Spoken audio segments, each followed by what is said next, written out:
wabarakatuh. Salam sejahtera untuk kita semua. Pada awal perkuliahan ini, saya ingin mengajak para mahasiswa untuk aktif dalam berdiskusi dan mengerjakan tugas-tugas yang diberikan karena dapat memberikan kontribusi terhadap nilai akhir untuk mata kuliah komunikasi pemasaran. Kita belajar untuk memasarkan gagasan dan pemikiran kita pada lingkungan terdekat kita, yakni para mahasiswa yang sama-sama belajar tentang komunikasi pemasaran. Tutorial online atau tutor ini berlangsung selama 8 minggu. Pada minggu ketiga dan kelima dan ketujuh ada tugas yang harus kita kerjakan. Harap diperhatikan batas waktu yang telah diberikan dalam memberikan tanggapan diskusi dan mengupload jawaban tugas.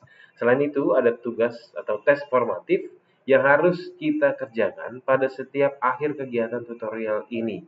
Karena itu, sebaiknya kita pelajari dengan baik buku materi pokok atau BMP Komunikasi Pemasaran yaitu SKOM 4328.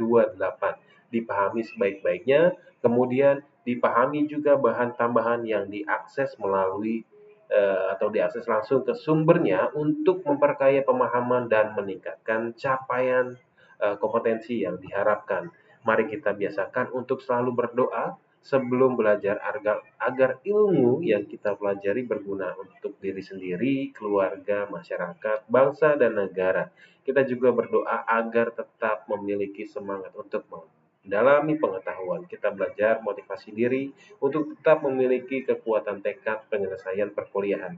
Mari kita belajar dengan prinsip 3S yaitu serius, santai, dan sukses ya. Saya akan distribusikan singkat terkait dengan mata kuliah dalam tutorial. Untuk mata kuliah komunikasi pemasaran ini, kita menyelenggarakan pembelajaran dengan metode 1, mempelajari isi setiap modul, kedua, paparan melalui kegiatan tutorial diakhiri dengan tes formatif, ketiga, tugas dalam bentuk diskusi atau mempelajari khusus komunikasi pemasaran, yang keempat, tes sumatif di akhir kegiatan tutorial di minggu ke-8 ya, bimbingan dengan melakukan diskusi melalui email dengan tutor ya. Dalam mata kuliah ini, kita akan belajar untuk memahami, menjalankan, dan mengevaluasi kegiatan komunikasi pemasaran, baik untuk kepentingan bisnis maupun non-bisnis. Untuk memahaminya, kita tentu perlu mendalami dulu pengertian atau definisi komunikasi pemasaran, dilanjutkan dengan memahami prinsip dan teori atau konsep komunikasi pemasaran. Selanjutnya, kita akan lebih banyak mempelajari bagaimana komunikasi pemasaran itu dilakukan dalam kegiatan bisnis dan kegiatan sosial atau kegiatan non-bisnis. Kita juga mempelajari bagaimana konsep dan teori diaplikasikan dalam kegiatan komunikasi pemasaran. Komunikasi pemasaran yang dilakukan tentu dibuat berdasarkan konsep perspektif teoritis tertentu, seperti dalam penyusunan pesan dalam komunikasi pemasaran. Mata kuliah komunikasi pemasaran bertujuan untuk memberikan pengetahuan dan pemahaman kepada mahasiswa tentang konsep, teori, implementasi, komunikasi pemasaran dalam kerangka bisnis dan non-bisnis. Materi perkuliahan terdiri atas konsep dasar, teori dasar, analisis faktor, inti atau strategi pemasaran dan perilaku konsumen, stakeholder dan isu-isu terorganisasional, riset pemasaran dan isu-isu lingkungan. Ya, promotional tools, primary tools, dan of promotion, secondary tools of promotion, serta etika dalam komunikasi pemasaran. Evaluasi pembelajaran dalam bentuk penilaian diberikan berdasarkan 1.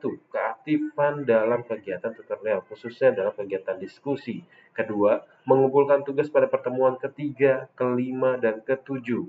Yang ketiga, hasil ujian akhir mata kuliah. Ringkasan kegiatan dalam kelas tutor, aktivitas tutorial online dirancang selama 8 sesi. Ada kegiatan mandiri berupa belajar dan membaca modul mata kuliah komunikasi pemasaran. Ada belajar dengan cara berdiskusi, belajar dengan mengerjakan tes formatif, ada juga belajar dengan mengerjakan tugas. Prinsipnya, kita belajar dengan mengamati, bertanya, mengasosiasi, menganalisis, dan mengkomunikasikan konsep-konsep dalam komunikasi pemasaran. Kita terapkan pengetahuan kita dalam kegiatan sehari-hari atau keseharian agar pengetahuan itu meningkatkan kemampuan dan kompetensi kita. Selamat belajar, sehat selalu, dan tetap semangat.